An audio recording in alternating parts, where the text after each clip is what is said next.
Halo, Assalamualaikum warahmatullahi wabarakatuh.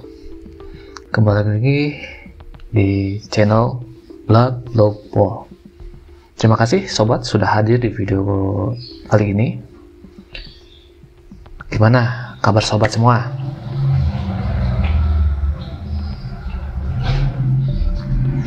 Semoga sobat selalu sehat, selalu dalam lindungan Allah, dan selalu diberi rezeki yang berkah dan berlimpah. Amin ya Allah ya Rabbal Alamin. Di video kali ini kita akan mengulas lanjutan dari kemarin tentang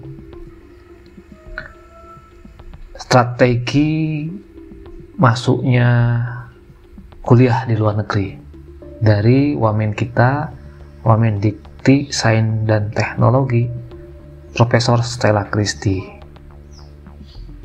Nah, untuk video kali ini kita akan membahas masalah strateginya Stella Christy untuk kuliah di luar negeri. Jangan di skip nih nontonnya, karena ini sangat penting buat kamu yang ingin kuliah di sana. Yuk, kita tonton videonya. What do top colleges want? You need to know the answer to that question. Kalau kalian tidak tahu jawaban dari pertanyaan itu, kalian tidak akan punya strategi yang tepat untuk aplikasi ke top colleges. Nah, beruntunglah. Waktu saya daftar, saya nggak ada tuh yang ngasih tahu gitu ya. Tapi banyak juga sih nanya ke college master, ada sedikit kasih tahu. Tapi karena saya udah mengajar di berbagai macam dan saya sering ngobrol dengan admission officer, jadi saya tahu ada 3 sebenarnya yang top colleges want. Pertama, mereka ingin murid yang tentu saja secara akademik sangat-sangat kuat. Students who are strong academically. Kenapa? Ya kalau di top universitas, kalau misalnya kalian akademik tidak bagus, ya gimana nanti bisa keteteran. Ya, Harvard tentu saja tidak mau murid-muridnya keteteran. Harus bisa mengikuti segala macam mata kuliahnya. So they can cope with college demand. Jadi students who are strong academically. Kalau kalian dengar ini mungkin kalian pikir, oh iyalah itu juga ya udah tahu gitu kan. Nah, mungkin yang menarik, poin ini necessary but not sufficient. Necessary but not sufficient. Artinya, mungkin selama ini yang kalian pikirkan itu, yang paling penting itu adalah student who are strong academically. Ternyata, saya kasih tahu rahasianya, bukan. Itu cuman level pertama. Jadi kalau kalian tidak bagus prestasi akademiknya, ya kalian akan ditaruh di aplikasi kalian akan ditaruh di terserah di tong sampah gitu. Oke. Tetapi setelah kalau kalian sudah lewat level pertama, masih ada lagi level yang lain. Jadi ini tidak cukup. Apalagi? Nah, yang kedua itu adalah yang mereka mau adalah murid-murid yang bisa mempunyai sumbangsih terhadap komunitas di universitasnya. Student who can enrich the community of the university. Students who can contribute to the life of other students as well as students who can learn from other students. Jadi mereka sungguh ingin supaya setiap murid yang diterima di Harvard itu bisa ada sumbangsihnya, bisa memberikan warna yang lain, bisa membawa sesuatu terhadap komunitas Harvard. Saya masih ingat waktu saya masuk Harvard, minggu pertama, hari kedua kalau nggak salah, hari kedua kita tiba di Harvard campus, itu hari itu Harvard Dean memberikan pidato, dan dalam pidatonya itu dia berkata sesuatu yang saya sangat terkejut waktu itu. Tetapi setelah berpuluh tahun berkutat di lingkungan akademik di universitas top, saya lihat ini sungguh benar. Yang Dean saya bilang begini, saya pakai bahasa Inggris ya, saya quote yang dia bilang. Dia bilang begini, at Harvard you will learn from the greatest professors and you will learn a lot from them.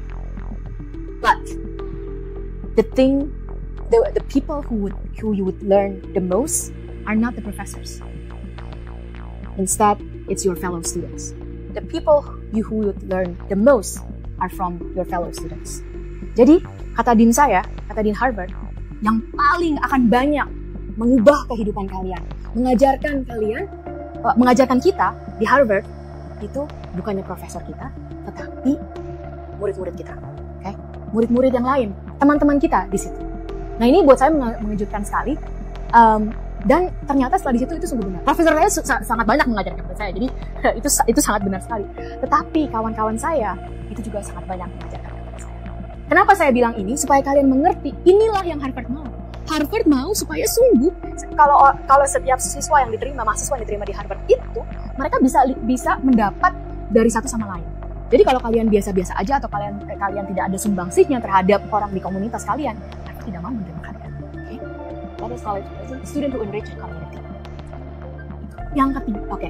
Jadi kalian harus memberikan bukti bahwa kalian itu bisa menginspirasi orang lain. Kalian juga memberikan bukti bahwa kalian bisa belajar dari orang lain dan juga menggunakan segala sesuatu yang ada di sekitar kalian. Yang ketiga, yang top colleges want, ini sama Harvard, Stanford, Swarthmore, MIT, sama semua, adalah murid atau mahasiswa atau seorang individu yang akan mengubah dunia. Students will change the world. Ini mungkin kayaknya menakutkan ya waktu SMA, apa sih yang bisa saya ubah dunia gitu. Tapi perubahan dunia itu dimulai dari perubahan sekitar. Perubahan dunia itu dimulai dari perubahan sekitar. Jadi ada bukti-bukti yang bisa kalian masukkan untuk memberikan bahwa kalian tuh sungguh bisa merubah dunia.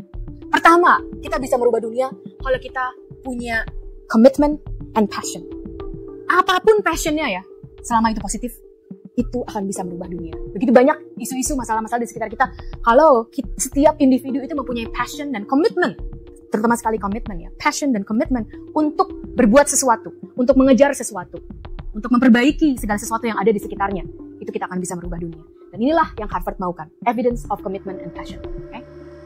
Nah, kalau kalian sekarang sudah mengerti, what do top colleges want? Strong academically, necessary but not sufficient condition. Those who can enrich the community, bring something to the community, okay? And those who can change the world. Kalian udah mengerti ya? 3 ini saja, 3. Sekarang, jadi apa itu aplikasi? Apa yang di aplikasi kalian? Dulu kan kalian bilang, oh syaratnya udah dipenuhi nih, ada TOEFL, ada SAT, ada harus nulis essay. Mulai sekarang, dirubah pemikiran. Essay itu sebenarnya buat apa? Kenapa kalian harus nulis essay? Kenapa diminta essay sama Harvard? Kenapa diminta essay sama Brown, sama MIT? Karena itulah caranya, itulah medium untuk kalian meyakinkan ke si universitas bahwa kalian punya 3 ini yang mereka mau. Ya, dengan kata lain, setiap syarat-syarat yang harus kalian masukkan itu bukanlah syarat-syarat. Jadi jangan lagi kalian memikirkan, oh iya syaratnya udah dipenuhi begitu. Tapi, apakah syarat itu memberikan bukti bahwa kalian itu mempunyai strong academically, enrich the community, and change the world. Jadi setiap yang kalian masukkan itu adalah bukti, evidence. Nah, berbeda pikirannya dari yang dulu. Dulu kita sering memikirkan, oh ya syaratnya udah dicentang, udah masuk. Tidak, kalian harus melihat apakah yang saya masukkan itu adalah bukti yang orang lain bisa mengerti bahwa saya itu bisa change the world. Jadi saya akan kasih contoh-contoh. Nah sebelum itu saya mau kasih ingatkan ya, ingatkan kalau kalian lupa. Ini admission rate percentages dari 2020, mungkin ini saya 2022 atau ya 2023, saya lupa dari tahun berapa. Baru. Nah kalian bisa lihat admission rate itu luar biasa rendahnya ya. Jadi Stanford itu yang diterima cuma 4,7%. Saya lupa persisnya berapa yang aplikasi, ya paling sekitar 20 ribuan lah kalau ke Stanford dan Harvard. Harvard itu 5,2%. Jadi yang diterima itu sedikit sekali. Okay? Nih Swarthmore, di mana saya menjadi profesor dan Kak Yanti S1-nya di sini, yang diterima itu cuma 12,5%. Jadi Swarthmore itu dari segi kesusahan, begitu sulitnya diterima itu nomor 1. Yang sekitar nomor 12 lah gitu. Okay. Nomor 12 di Amerika Serikat yang paling susah diterima. Jadi susah diterima susah banget gitu, susah banget. Kak Yanti itu jenius bisa diterima di situ, tapi dia juga dulu seperti kalian. Nah, jadi saya cuma mengingatkan, begitu susahnya ini, harus perlu strategi, harus perlu planning. Strateginya apa? Kalian harus mengerti what do top colleges want. Dan sekarang kita masuk ke strateginya. Kalian harus bisa melihatkan evidence. Nah, jadi segala sesuatu yang kalian siapkan untuk universitas, yang sekarang sedang menyiapkan ya, terutama yang sekarang di kelas 12, yang akan menyiapkan untuk masuk, semuanya itu kalian itu evidence untuk 3 ini atau enggak? Kalau itu tidak membuat evidence, membuat bukti terhadap yang 3 ini, nah, gantilah. Diperbaikilah itu. Supaya itu sungguh membuatkan evidence. Oke? Misalnya, untuk akademik. Oke, tentu saja apa? Kalian diminta high school transcript. Di high school transcript itu perlu. Nah, ini bekerja sama dengan sekolahnya. Ini sekalian untuk sekolah ya. High school transcriptnya itu harus bisa melihatkan bukti bahwa kalau kalian ranking 1, itu sungguh adalah ranking 1 dengan akademik yang sangat kuat. Oke? Jadi bagaimana caranya harus melihatkan itu? Harus dipikir sebaik-baiknya. Lalu juga ada seperti SAT dan TOEFL for international students. Nah ini jadi kalian harus punya nilai yang cukup tinggi ya untuk bisa. Tetapi saya juga mau bilang ini tidak usah perfect score gitu lah. Kalau kalian dapat perfect score ya bagus gitu. Tapi nggak usah bedanya antara TOEFL-nya 750 dan 760 tidak akan dilihat oleh Harvard. Oh yang ini 760 maka dia akan lebih diterima. Tidak. Begitu 750 ya udah masuk ke situ, nggak dibuang ke tong sampah gitu kayaknya. Bukan berarti di bawah 750 langsung dibuang ya, nggak ada juga sih 700. Oke. Nah, misalnya kalian pernah menang Olimpik kah atau Olimpiade kah atau pernah mendapat nilai yang paling tinggi di ujian dan sebagainya. Nah, itu juga sangat penting, itu juga akan menjadikan bukti. Nah, waktu memasukkan bukti ini, kalian harus pikirkan. Kalau kalian cuma menulis Olimpiade matematika, terus nggak ada penjelasannya, ya bagaimana orang admission officer-nya bisa tahu bahwa itu sungguh Olimpiade yang berbobot? Itu apakah tingkat? Kalau misalnya itu Olimpiade matematika tingkat provinsi, tuliskanlah itu berapa orang di provinsi kamu itu berapa. Jadi dia bisa melihat, wah ini menang Olimpiade ini tuh dari provinsi yang sangat besar, jumlah yang sangat besar, begitu sulitnya. Itu namanya itu. Jadi kalian harus memikirkan bahwa yang setiap yang kalian masukkan itu adalah menjadi bukti. Bukti itu harus bisa dibaca oleh orang dari admission officer dari universitas itu. Jadi begitu banyak, kita di Indonesia kita sangat mengenal ya. Misalnya kalau kalian dari SMA yang top di Indonesia, mungkin kalian pikir, oh iya saya ranking 1 dari SMA top di Indonesia, orang Indonesia semua mengenal. Tetapi yang di Amerika Serikat nggak pernah tahu SMA top di Indonesia itu siapa. Nah, jadi kalian harus memberikan bukti-bukti itu. Kalian bisa mengerti itu harus semuanya berdasarkan evidence. Oke, jadi ini udah ini saya lanjutkan ya. Nah, banyak lagi. Ini salah contoh dari saya waktu saya, karena saya memakai International Baccalaureate jadi IB, dan IB-nya itu karena saya mengambil mata pelajaran yang paling challenging, jadi saya mengambil yang namanya Higher Math, Higher Bio, dan English A1 dan mendapatkan nilai yang penuh di predicted ya. Jadi ada sebelum masuk kan kita ada predicted. Nah sekarang waktu SMA 3 ini high school transcript kalian itu nanti diminta kan, tetapi juga kan diminta predicted, karena sekarang kan belum keluar yang paling akhirnya. Jadi universitas itu akan meminta predicted. Nah kalian harus guru-guru dan SMA dan kepala sekolah dan WK akademik ini harus bisa memberikan sesuatu yang bekerja sama dengan muridnya itu berkasnya seperti apa sehingga bisa dibaca oleh universitas. Nah, mungkin nanti kita akan adakan sesi khusus untuk para guru juga. Okay. Baik. Lalu ini juga contoh saya hampir bisa almost perfect score untuk SAT verbal. Tetapi SAT math dan TOEFL-nya ya biasa aja gitu. Nah maksud saya ini bisa dimainkan. Jadi kalau kalian misalnya sangat bagus di matematika, ya kejarlah itu SAT matematika supaya bisa dapat perfect score. Okay. Verbalnya mungkin nggak terlalu bagus, tapi cukup lah. Tapi matematikanya hampir perfect score, itu kan akan digabungkan. Maksud saya itu cumulative evidence. Lalu juga ini, kalau misalnya apa yang kalian menangkan ya? Oke. Ada pertanyaan, apakah beasiswa di Harvard yang Bu Sela dapatkan mewajibkan siswa untuk memiliki IB? Tidak sama sekali. Tidak sama sekali. Di yang masuk ke Harvard itu macam-macam, ada A-level, ada dari Amerika Serikat dengan kurikulum yang lain, ada IB, tidak sama sekali. Tetapi memang dari data IB itu lebih mudah diterima karena karena dikenal. Tetapi tidak ada keharusan. Oke. Dan sekali lagi ini yang perlu saya ini bukan one final exam. Jadi mereka melihat cumulative evidence of academic ability. Jadi kamu harus membangunnya dari sekarang ya. Kalian harus membangunnya dari sekarang. Oke. Lalu yang kedua, ini mungkin yang agak bingung ya.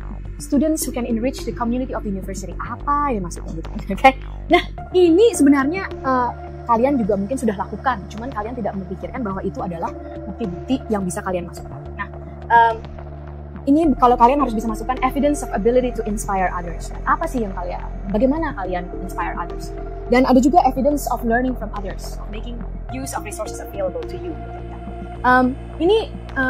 Ini dari hidup saya pribadi, saya akan bagikan. Ini contoh ya, jadi setiap orang pasti berbeda-beda. Kalau semuanya sama ya enggak. Nih, Harvard juga nggak mau terima. Nah, ini contoh dari hidup saya sendiri. Saya tidak punya evidence of ability to inspire others. Saya juga mau cerita, nggak semuanya harus dimasukkan. Tapi saya masukkan evidence bahwa saya bisa belajar dari orang lain. Waktu saya di Singapura, saya sangat tidak mampu dalam bahasa Inggris. Gitu. Jadi saya hampir gagal ujian di O-levelnya. Tetapi saya menggunakan resources atau sumber-sumber dari sekitar saya, guru-guru saya, teman-teman saya, dan saya tetap berjuang karena saya yakin bahwa kalau saya berjuang tuh saya akan bisa. Jadi itulah cerita yang saya angkat, bahwa walaupun saya pernah gagal, hampir gagal itu, tapi setelah itu di Norwegia, setelah saya SMA kelas 11, saya bahkan mengambil English A1. English A1 itu adalah English yang paling sulit di dalam IB. The most challenging English literature. Walaupun saya sebelumnya itu gagal. Itulah cerita yang saya angkat, bahwa saya punya bukti untuk bisa belajar dari orang lain. Okay? Lalu ini students who will change the world. Ini adalah evidence of commitment and passion. Jadi apa komitmen kalian? Apa passion kalian? Sekali lagi, setiap orang berbeda-beda. Saya cuma akan memberikan contoh saja dari kehidupan saya, sehingga kalian bisa lihat bahwa ini adalah real. Tidaklah saya cuma bilang dari sebagai admission officer. Tidak, ini adalah suatu dari kehidupan. Nah, dari kehidupan saya, apa sih passion saya? Passion saya adalah membaca. Saya sangat suka sastra. Yang saya dari kecil sangat suka baca puisi. Favorit saya adalah Sapardi Djoko Damono. Okay. Dan juga setelah saya, walaupun saya gagal Inggris ya, waktu di Singapura kan gagal Inggrisnya, tapi saya tetap suka bacanya. Saya tetap suka baca sastra. Jadi saya suka baca sastra Inggris. Saya masih ingat saya ada suatu buku di Singapura yang namanya Viola's Child ya. Suatu buku yang saya ingat sampai sekarang. Waktu di Norwegia saya baca A Kiss of the Spider Woman. Ini literatur dari Argentina, sastra dari Argentina. Waktu saya di Harvard, kelas yang paling saya sukai seluruhnya dari 4 tahun itu adalah Polish poems dan Jewish literature. Jadi saya sangat-sangat suka membaca sastra, dan itulah juga yang saya angkat. Inilah passion saya. Jadi selalu punya passion, dan passionnya saya tunjukkan dengan ini berbagai macam sastra dunia. Itu saya saya terus menerus sampai hari ini pun saya kalau bisa itu, kalau ada waktu senggang, baca sastra, baca novel, baca puisi. Okay? Dan komitmen satu lagi passion saya. Ini mungkin agak lucu ya buat kalian, tapi I'm fiercely proud of being an Indonesian ya. Ini mungkin agak aneh buat kalian, tapi saya punya struggle untuk bahwa hidup di negara saya sendiri pun saya kadang-kadang saya pun kadang-kadang itu sangat harus membuktikan bahwa saya itu orang Indonesia. Okay? Dan itulah yang struggle saya itu, tetap saya seumur hidup itu tetap saya bekerja keras, berjuang keras untuk membuktikan itu. Dan di mana-mana pun saya selalu menggunakan kesempatan untuk menunjukkan bahwa saya itu orang Indonesia. Ya. Saya menari Bali sejak kecil, saya adalah penari Bali, dan bahkan waktu saya sebagai profesor di Swarthmore pun saya menari Bali, menari gamelan. Tadi pertanyaannya apa Yanti? Oh ya, ini pertanyaan esainya. Ya, esai saya adalah The Tie to the Motherland. Itu tentang, jadi waktu ini kan kalian yang akan aplikasi ke luar negeri, kalian tahu kan bahwa kalian masuk personal essay. Personal essay itu bukan tentang saya masuk olimpiade kah, saya nggak pernah masuk olimpiade, atau saya juara kelas kah, enggak. Cerita saya adalah tentang the tie to the motherland, ikatan saya terhadap ibu pertiwi. Apa struggle saya, apa yang saya lakukan, dan apa yang saya lakukan untuk sesama saya itu waktu itu banyak di luar negeri. Saya selalu menceritakan dan mencitrakan seorang Indonesia. Itu penting sekali, dan salah satu yang mungkin saya sering lakukan adalah sebisa mungkin ya, saya selalu berbicara bahasa Indonesia tanpa saya sangat bangga bisa berbicara bahasa Indonesia, dan terhadap bahasa sendiri itu selalu ditekankan oleh saya. Walaupun kadang-kadang sekarang saya masih banyak pakai bahasa Inggris karena udah banyak yang lupa, itu sebenarnya agak malu juga saya kadang-kadang kalau lupa. Oke. Dan saya ada satu lagi, tadi kan saya bilang saya penari ya. Saya waktu di Harvard ini saya mengajar anak-anak di Harvard menari selama 4 tahun di Harvard. Itu ada suatu program yang sangat terkenal sampai sekarang pun, itu namanya City Step. Buat kalian yang mungkin ini agak sedikit ya, ada sedikit ininya menariknya, di City Step itulah saya bertemu dengan kawan saya Natalie Portman. Ya, itu karena kita sama-sama menari dan mengajar menari untuk anak-anak. Itulah commitment and passion. Itu semua bukan saja akademik tetapi segalanya. Saya sangat suka menari, saya sangat cinta sastra, dan itulah yang saya angkat. Tapi semua orang itu berbeda-beda ya. Jadi yang mau saya tekankan itu kalian harus mempunyai komitmen dan passion, dan itulah diangkat sebagai evidence. Lalu semuanya ini adalah contoh, jadi jangan ditiru karena masing-masing berbeda, tetapi poinnya sama. Jadi strong academically, enrich the community, can change the world. You have commitment and passion. Nah, semuanya itu harus kalian masukkan di cerita yang konsisten. Jadi segala bagian dari aplikasi kalian, dari pendaftaran kalian, apakah itu personal essay atau jawaban dari biasanya ada pertanyaan lain, ada beberapa pertanyaan, itu semuanya harus konsisten yang membuat kalian itu menonjol. Harus menonjol. Kalau nggak menonjol, bayangin aja daftar 20.000 yang masuk cuma 5%. Ya gimana kalau nggak menonjol, tidak akan dilihat oleh admission officer. Tidak ada batasan usia. Tidak ada batasan usia sama sekali. Ada yang menanya apakah ada batasan usia? Nggak ada batasan usia. Oke. Nah, untuk mengumpulkan bukti-bukti ini perlu waktu. Jadi harus dimulai dari sekarang. Buktinya harus dimulai dari sekarang. Dan juga kamu harus planning. Ini mohon maaf nggak kelihatan, tapi ini bilangnya planningnya mulai dari kemarin harusnya. Oke. Jadi malam ini langsung ya. Oke, malam ini langsung. Oke. Nah, ini sekarang yang penting ini dalam strategi. Nah, ini adalah components of college application. Jadi ini adalah syarat-syarat. Mungkin ada sedikit berbeda, tapi kan kalian saya udah bilang ya, cari di internet, nggak usah jangan tanya saya. Tapi ini biasanya kalian harus masukkan testing, kalian harus masukkan extracurricular, personal, and volunteer activities. Lalu kalian akan diminta additional information seperti writing, academic honors, personal statement, teachers and council recommendations, school reports. Alright. Nah, ini adalah syarat-syaratnya. Dan saya mau bilang, kalian sudah tahu ya, ini yang mereka mau. Oke? Nah, kalau kalian punya strategi, kalian harus bisa mengerti dan tahu ini sama ini nyambungnya bagaimana. Itulah strateginya. Jadi, kalau kalian lihat testing harus dimasukkan, kalian harus mikir testing itu bukti dari apa? Dari sini, ya kan? Ini personal statement itu kalian akan apa? Akan untuk membuktikan yang nomor 2 dan nomor 3 atau nomor 3 saja? Inilah strateginya. Jadi jangan pernah lagi lihat ini cuma oke personal statement. Enggak, personal ini kan harus tanya.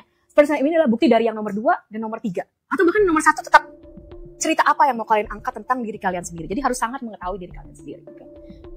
Kamu harus tahu siapa yang akan membaca. Yang akan membaca adalah admission officer. Jadi jangan cuma tulis berdasarkan yang kalian rasakan. Kalian harus memikirkan yang baca ngerti atau tidak. Okay? Itu sangat penting sekali.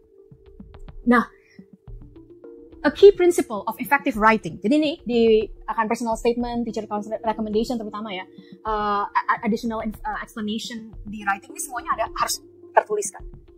A key principle of effective writing is to show and not merely to say. Jadi jangan pernah di essay kalian tulis I'm a very dedicated student. Nggak ada tuh. Tapi kalian bilang like I have been teaching.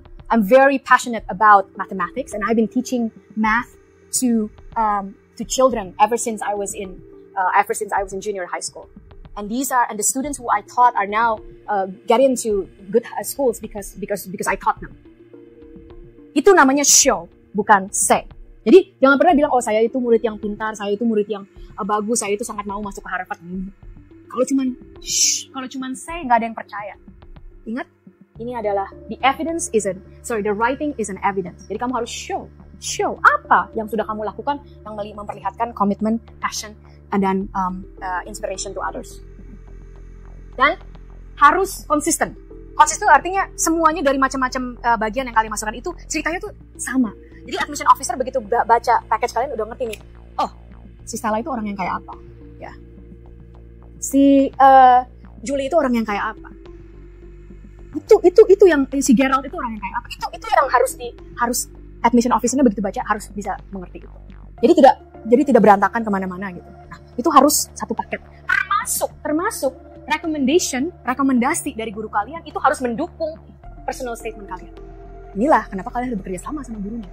Jadi sebenarnya kalau punya strategi itu guru kalian yang kalian minta menuliskan rekomendasi itu harus tahu apa yang kalian tulis di personal statement kalian. Kalau misalnya nggak nyambung, nggak akan building consistent story, kalian tidak akan menonjol. Oke? Ya namanya strategi. Ada timeline-nya, nanti Kak Yanti mungkin akan bisa bercerita lebih banyak. Dan sebenarnya saya mau kasih ke kalian sendiri yang harus planning ya. Jadi ini jangan berdasarkan oh ya udah saya dikasih tahu sekarang harus begini, begitu, harus begitu. Enggak, kalian sendiri sebenarnya bisa lihat kira-kira lalu kalian sendiri planning. Karena it starts with you, don't forget. Terus bagaimana kita bisa memilih colleges yang akan apply? Ini saya sedikit singkat saja karena nanti Kak Yanti akan menjelaskan lebih banyak. Di US itu untuk international students ada yang namanya need blind. Apa itu need blind? Need blind itu kayak namanya bahasa Inggris, berarti buta terhadap kebutuhan. Maksudnya apa? Maksud waktu kalian daftar, dia tidak peduli kalian itu dia tidak tanya apakah kalian dari keluarga mampu atau keluarga tidak mampu. Kebanyakan tidak seperti itu. kebanyakan, hanya sedikit universitas seperti itu. Nah, tetapi universitas yang seperti itulah yang sungguh bisa kalian manfaatkan kalau kalian berprestasi, kalau kalian sungguh adalah punya aplikasi yang kuat, kalian bisa mendapatkan kesempatan sekolah di top tanpa harus, walaupun kalian berasal dari keluarga yang tidak mampu. Karena mereka tidak peduli. Nah, apa aja yang need blind? Ada 7. Terakhir saya cek ada 7. Itu namanya Amherst College, Bowdoin College, Brown, Dartmouth, Harvard, Massachusetts, MIT, Princeton, dan Yale. Ini semuanya need blind. Berarti need blind itu kembali lagi waktu kalian daftar mereka tidak peduli latar belakang kalian apa. Kalau kalian misalnya berprestasi dan diterima, mereka akan bayarkan berdasarkan kebutuhan kalian. Okay? Mereka akan bayarkan berdasarkan kebutuhan kalian. Nah, kalian mungkin pikir, oh iya ya, berarti saya pergunakan. Iya, pergunakan. Dan need blind college itu semuanya top colleges. Jadi memang ini sangat susah sekali diterimanya, tetapi inilah keuntungannya. Dan terus terang saja, waktu saya apply, saya cuma apply ke begini karena saya tahu orang tua saya tidak mampu. Jadi saya harus diterima di universitas yang tepat. Okay. Nah, lalu ini kembali sebentar cerita saja bahwa universitas yang ini adalah universitas yang ini adalah mereka adalah universitas yang top. Jadi untuk masuk ke sini sangat susah, tetapi kembali lagi itu ada keuntungan need blind. Itulah mengapa yang tadi saya bilang concern atau kegelisahan nomor 1 bahwa belajar di Kanada dan di US itu sangat mahal. Lalu keluarga saya tidak bisa support financially, itu bukan concern untuk sementara ini. Jadi kalian tidak usah pikirkan itu. Sekarang kalian berusaha sebisa-bisa mungkin tuh aplikasi ke universitas yang top ini. Kalau kalian diterima sama sekali di yang need blind ini ya, kalian akan bisa diberikan financial aid oleh universitas tersebut. Itu yang terjadi pada saya. Okay? Nanti juga Kak Yanti akan cerita tentang ada need blind, ada juga need aware. Nanti Kak Yanti juga akan cerita tentang need aware. Itu ada lagi level keduanya. Kembali tidak usah terlalu concern terhadap financial need, tentang latar belakang ekonomi keluarga. Berusahalah sekarang yang sebaik-baiknya. Oke, saya sudah berbicara banyak tentang mindset. Kembali lagi mindset. Selain mindset ini juga perlu strategi. Strategi ini kembali apa? What do top colleges want? 3 things. Strong academically, you can commit and contribute to others, and those who can change the world. Dan strateginya itu kalian harus bisa memberikan evidence. Jadi persyaratan masuk ke sekolah itu adalah segala sesuatu yang kalian masukkan dalam aplikasi itu adalah bukti bahwa kalian itu adalah murid yang dicari oleh sang universitas. Dan itu perlu planning. Nah, ini akan dibantu oleh Kak Yanti. Silakan Kak Yanti. Nah, itu sobat, videonya Stella Christie, Wamendik Desain dan Teknologi. Dia membahas pola pikir, strategi, dan perencanaan.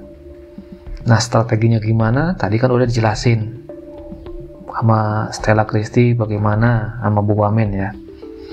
Nah, intinya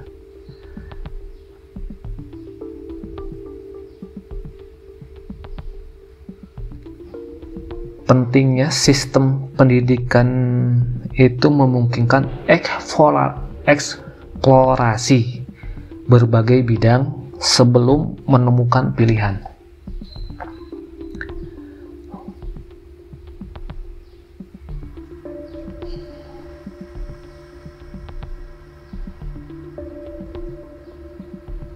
Jadi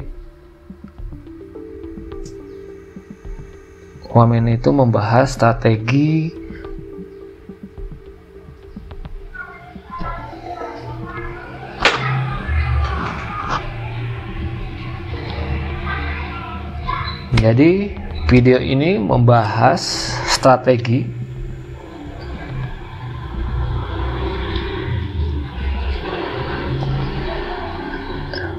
Jadi video ini membahas strategi untuk memasuki perguruan tinggi luar negeri. Menekankan pentingnya eksplorasi, minat dan passion, serta bagaimana latar belakang agama dapat mempengaruhi aplikasi ke universitas di Amerika Serikat.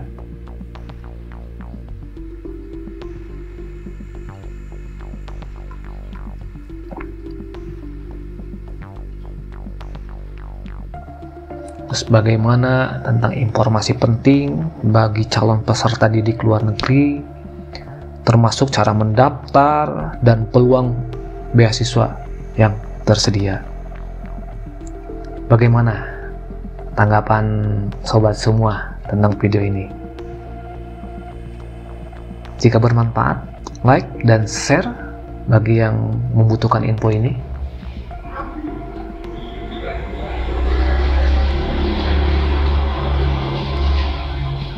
Supaya sobat-sobat yang ingin kuliah di luar negeri bisa mengambil manfaat dari video ini. Terima kasih sudah menonton. Assalamualaikum warahmatullahi wabarakatuh.